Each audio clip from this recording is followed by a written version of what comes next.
බොහොම ස්තුතියි නිලධාරීතුමනි.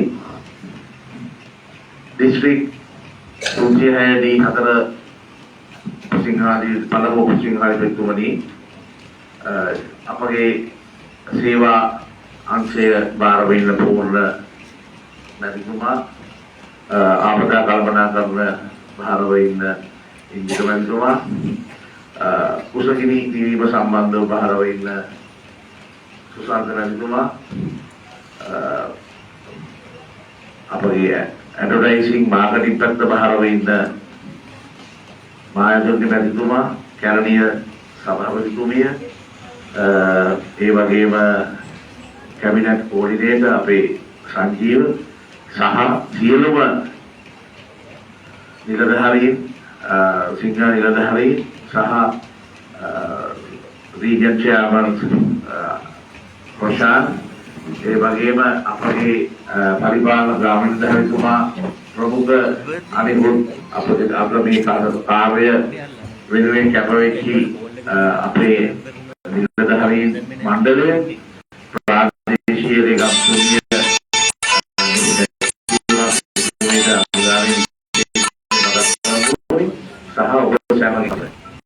අන්තරව අපි මේ දිත්වා සුලිකුණාටුව වෙනුවෙන් මේ කාර්යය ඔබලා වෙනුවෙන් කරා කැලණිගඟ උතුරන හැම වෙලාවෙම අපි මේ වැඩේ කරනවා.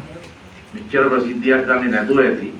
හැබැයි හැම අවුරුද්දම අත්තනගලුවය උතුරන කොටයි මේ පැත්තේ යනකොට යට වෙනකොට මේ අපේ දිස්ත්‍රික්කයේ ඒ ආපදාවට උදව් කරලා තියෙනවා. ගිය අවුරුද්දේ කළා.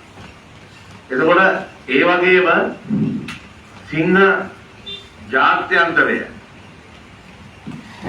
මේ වගේ අවස්ථාවල අනිවාර්යෙන්ම අපි ඒ සමාජිකත්වයේ දරන ගෞරවය වෙනුවෙන් විශාල සේවයක් මහන්සියක් මූල්‍ය පරිත්‍යාග කරනවා. ඇත්තටම සිංහ සමාජය කියන්නේ ජාත්‍යන්තර සංවිධානයක් වුණා. මේක මේ ලංකාව ඇතුලේ අපි ක්‍රියාත්මක වෙන්නේ අපේ ධන පරිත්‍යාගයෙන් හොඳ හදවත් තියෙන හොඳ සිංහයෝ 15000ක් විතර වගේ ප්‍රමාණයක් ලංකාවේ ඉන්නවා. ඒගොල්ලෝ තමයි මේක කරගෙන යන්නේ. අපි මම මූලිකත්වයේ දරන මේ ප්‍රදේශයේ අපි ඒක ගත්තොත් කඩවත කැරණිය බියගම මහර දොම්පේ ගම්පහ සහ කොළඹ යම් ප්‍රදේශ ප්‍රමාණයක් අයිති ප්‍රදේශයකට තමයි අපි නායකත්වයේ. ඒ ප්‍රදේශයේ ඉන්නවා 1250ක් 1300ක් විතර සිංහයෝ. ඒගොල්ලෝ කටයුතු කරන්නේ ඒගොල්ලන් උපයන මුදලින් ධන පරිත්‍යාගයෙන් එහෙම තමයි කරන්නේ. හැබැයි මේ අවස්ථාවේදී අපේ ධන පරිත්‍යාගයෙන් කොප්පට ගිහිල්ලා අපිට ජාත්‍යන්තර ආධාර උපකාර ලැබුණා මේ වැඩේ කරන්න. මොකද අපිට ඒක එතනින් එහාට යන්න වෙලා තියෙන්නේ. මොකද අපි මේ වෙනකොට ලංකාවේ මේ මුළු සමස්ත වැඩසටහනෙන් අපි සිංහ දිස්ත්‍රික්ක 12ක් තියෙනවා. ඒ 12න් අපි සාමාන්‍යයෙන් ඩොලර් ලක්ෂ 3ක් වගේ ගාණක් මේ වැඩසටහනට යොමු කරලා තියෙනවා. අපේ දිස්ත්‍රික්කයේ ඩොලර් 15000කට වැඩි ප්‍රමාණයක්, ඒ කියන්නේ රුපියල් ලක්ෂ 46කට වැඩි ප්‍රමාණයක් අපි වියදම් කරලා තියෙනවා. ඕගොල්ලන්ට නෙමෙයි, ඕගොල්ලෝ වගේ තව ස්ථාන 6කට අපි මේ වැඩසටහන ක්‍රියාත්මක කරනවා. එතකොට අපි සුනාමි යුගයේදී ඩොලර් මිලියන 70 ගණනක් අපේ රට වෙනුවෙන් සිංහ සංවිධානය පරිත්‍යාග කළා. ඉතින් ඒ වගේ මේක ඕගොල්ලන් අතරේ ඉන්න ඕගොල්ලෝ අතරේම ඉඳගෙන ඕගොල්ලන්ට සේවය කරන හොඳ හදවත් තියෙන පිරිසක් එක්කම වෙලා කරන වැඩ. දැන් උදාහරණයක් ඇටියට ගත්තොත් මේ මෙතුමිය මේ අපේ සූර්ය කුමාරි මෙල්ල පැතිනිය සහාය මහත්මයා මේ ඊයේ පෙරේදා ඇමරිකාවේ ඉඳලා ආවේ. ගෙවල් වලට වෙලා හොඳට මේ ජීවිතේ මේ වයසේදී කාලමීර හොඳට ඉන්න සියලු සැප සම්පත් තියෙනවා. හැබැයි මේ හැම අපේ ප්‍රොජෙක්ට් එකකම එතුමිය එනවා. මේ අපේ හැමෝමත් එහෙමයි. ඉතින් ඒ කියන්නේ ඕගොල්ලෝ වෙනුවෙන් ඒ කර්තව්‍ය හදකරේ. කොච්චර උවමනාවක් තිබුණා, කොච්චර සල්ලි තිබ්බත් දීමට හිතක් නැත්තම් මේ කරන්න බෑ. හොඳ හදවතක් තියනවා කියලා මම කිව්වේ ඒකයි. ඉතින් ඒ වගේම මොකද මේක පඩි ලබන සංවිධානයක් නෙමෙයි. අපි මේක ස්වේච්ඡාවෙන් කරන්නේ. අපේ හිතේ කැමැත්තෙන් ඕනෑකමින් මේක කරන්නේ. අපිට මේකට කොහෙන්වත් ගෙවන්නෙත් නැහැ. ඉතින් අර ඒක තමයි මේ හොඳ හදවත් තියෙන පිරිසක් එක්කවල වලට කරන්නේ. ඒ වගේම ඕගොල්ලෝ තෝරගත්තේ කොහොමද? අද බියගම අපේ පරිපාලක ග්‍රාමීණ දහතුමා සාක්ෂි දරයි මේ දිත්තා පිළිකුණාටුව නිසා කැරණි ගඟ පිටාර ගැනීම හේතුවෙන් ඇතිවෙච්ච ආපදාවෙන් බියගම විතරක් මම හිතන්නේ පවුල් 5000ක් විතර වගේ 7000ක් අනතුරට ලක් වෙලා ඉන්නවා. ඉතිහාසයේ කවදාකවත් වැඩිය මොනවා වුණත් මේ වසරේ මේ ඇතිවෙච්ච ආපදාවෙන් ඔයගොල්ලන්ගේ ගෙවල් පිරිසිදු කරගන්න රජයෙන් මුදල් දුන්නා. ඔයගොල්ලන්ගේ දරුවන්ගේ පොත්පත් දෙවිලා මේවල තියෙනවා නම් ඒක දරුවෙකුට රුපියල් 15000ක් වගේ මුදලක් දුන්නා. ඉතින් ගේ කරුණොත් එහෙම ගේ මේවල දුන්නා ඒකට 50000 හෝ ඊට වැඩි ගාණක් දුන්නා. ඉතින් ඇත්තටම ලොකු දෙයක් වුණා. ඒ වගේම මම හිතන්නේ බඩු මොන දෙකක් දුකෙන් දුන්නා. එකක් ඉතින් ලොකු බඩු වලක් දුන්නා අන්තිමට ඊට කලිනුත් දුන්නා. ඒකට කෑම දෙනවා හැමදාම ඒකම කරනවා. ඉතින් ඒ කියන දෙයට අමතරව තමයි අපි මේක පිසු ආහාර 30000කට විතර වගේ අපි දුන්නා. ඒ කියන්නේ මේල් කීපයක්. ඉතින් එතකොට අපි බෝට් වලින් ගිහිල්ලා සමහර තැන්වල අඩි 15 18 වතුර තියෙන තැන්වලත් අපි ගියා. ඉතින් ඒ හැම දෙයක්ම මේ නිලධාරීන් රාජ්‍ය යුතුයකම ඉටු කරනවා වගේම අපි යම් ප්‍රමාණයක සේවාවක් ඕගොල්ලෝ වෙනුවෙන් කළා. ඕගොල්ලෝ මේ තෝරගන්න වෙලාවෙදි මේ ටිකක් මාසයක් විතර ගත වෙලා.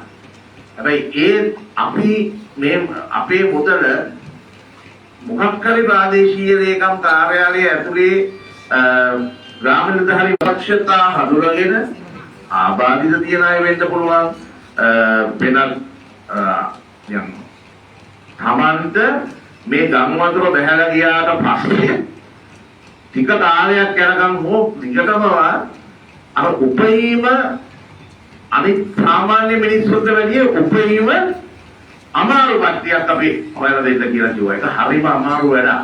ඔය කට්ටිය තෝරගන්න මේ 250 තෝරගන්න 7000 ගානේ මේ නිලධාරීන් වෙච්චි මහන්සිය අපේ සිංහ මහත්තුරු කීප දවසක් මෙහි ඇවිල්ලා ඒ වෙච්චි මහන්සිය හරිම අගය කළ යුතුයි. ඉතින් ඒ නිසා ඕගොල්ලන්ම තෝරාගෙන තියෙන්නේ මේ 7000ක් අතුරින් තමයි මේ අපි අද මේ 250 තෝරාගෙන තියෙන්නේ. ඊට අමතරව තව 50ක් තියෙනවා. ඒගොල්ලෝ ප්‍රාදේශීය ඒකතුමාගෙන් අස්සන අරගෙන ඉඳලා තියෙන හින්දා ඒගොල්ලෝ අද මෙතෙන්ට ආවේ නැහැ. අපි ඒක මොකද අපි හරිම විදිහට නීත්‍යානුකූලව හරිම ආකාරයට තෝරලා බලලා තෝරලා බේරලා පෙරලා තමයි මේ වැඩේ කරන්නේ. ඉතින් ඒ නිසා මේ ලැබෙන දේ මහා ලොකු දෙයක් වෙන්න නොවෙන්න පුළුවන්. හැබැයි මේකෙන් ඕගොල්ලන්ගේ සදාකාලික කුසුකින් දෙන්නේ නැහැ. නමුත් අඩුම ගානේ අපිට ලැබීච්ච තියෙන පුංචි මුදලින් අපිට හිත හැදෙන විදිහට අපි හරි දෙයක් කළා කියලා හිත හදාගන්න පුළුවන් විදිහට තීරණ අරගෙන අපි ඕගොල්ලන්ට මේ කාර්යය කරන්නේ. ඒ නිසා මේක ඕගොල්ලෝ මේ පවුලත් එක්ක ඒක භුක්ති විඳලා ඕගොල්ලන්ගේ කටයුතු කරගෙන යන්න. ඒ වගේම ඕගොල්ලෝ පුළුවන් තරම් තමන් සෝත්සාහයෙන් නැගී සිටින්න. මොකද හැමදාම අපි අහිංසක මිනිස්සු කරදියා ගන්න බැරි මිනිස්සු සමාජයේ දුප්පත් මිනිස්සු අපිට කවුරුත් පිට වෙන්නේ නැහැ. ඒ වගේ නිකන් අර පසුගාමී අදහස් ඇති කරගන්නේ නැතුව මොනවා හරි දෙයක් කරන්න. අද ජපානයේ ගැන ගත්තොත් ඉස්සර මීට අවුරුදු 50කට 75කට ඉස්සෙල්ලා ජපානයේ කාන්තාවෝ ගෙදර ඉඳගෙන මොනවා හරි අත්වැඩක් කරනවා ගෙදරට ආර්ථිකයට ශක්තියක් වෙන්න. ඒ වගේ ඕගොල්ලන්ට මේ ප්‍රදේශවල ඕනේ හැටිය තියෙනවා වැඩ පිළිවෙලවල්. එතකොට ඒකට හැබැයි උවමනාව ඕනේ. දැන් මේ ප්‍රදේශ ගත්තොත් දරුවෝ බලන්න. දරුවෝ බලනවා කියන්නේ ලොකු වගකීමක්. බාහිර දූර කර්තව්‍යයක්. වැඩිහිටියෝ බලාගන්නේ. බාහිර දූර කර්තව්‍යයක්. හරි. එතකොට ඒ වගේ දෙයකට සුළුපටු ගානකුත් නෙමෙයි ගෙවන්නේ. දවසකට රුපියල් 3000ක් ගෙවනවා. ඒක මාසෙකට ලක්ෂයකට වැඩි උපයන්න පුළුවන්. හැබැයි ඒකට අපිට එහෙම හිතවිල්ලක් එන්න ඕනේ. හොඳට උයන්න පියන්න පුළුවන් නම් ඒ වැඩේ කරගෙන ගිහින් ඒක හොඳ වගකීම් යුතු ගෞරවනීය ජොබ් එකක්. ඉතින් අපිට එහෙමයි හොයාගන්න නැහැ. මගේ තාත්තා බලා ගන්න කෙනෙක් ඉන්නවා. අපි ලොකු ගාණක් ගෙවනවා. ඉතින් ඒ වගේ ඕගොල්ලෝ අතර ඉන්නෝ මේ ප්‍රදේශ ගත්තොත් මේ අතිශය කාර්යබහුල ප්‍රදේශ. තවදුරටත් මේවා ගම්මාන නෙමෙයි. ගම් නෙමෙයි.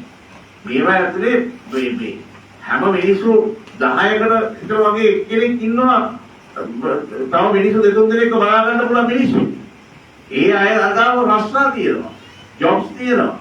ඒ වගේම ඕගොල්ලෝ කැම ටිකක් උයලා බත්තරකට 10ක් 15ක් හදලා Facebook එකට දා ගන්න පුළුවන් නම් ඒක විකුණ ගන්න පුළුවන්. ඒ වගේ ස්වයං නැගී සිටීමේ අදහස විතරයි ඕනේ. ඉතින් ඒ නිසා ඕගොල්ලන්ට මෙතන මේ උදේවරුේ ගොඩක් මේ වැඩ රාජකාරී පැතිත ඕගොල්ලන් දවල් උයන්ත පියන්ත යන්න ඕනේ ඇති. ඒ නිසා තවදුරටත් කතා කරන්නේ. ඒ නිසා සමාජයේ වෙන් වෙලා පොන් වෙලා අපිට අනිත් අය වගේ වැඩක් කරගන්න බැරි මිනිසක් කියන මානසික තත්ත්වයක් ඇති කරගන්න නැතුව හොඳ මානසික තත්ත්වයක් හිතේ හයියෙන් හදාගෙන ධෛර්ය සම්පන්නව අනාගතයට ශක්තිමත්ව මුහුණ දෙන්න හැකියාව ලැබෙන්න කියලා ප්‍රාර්ථනා කරමින් මම දිහාට වෙනවා.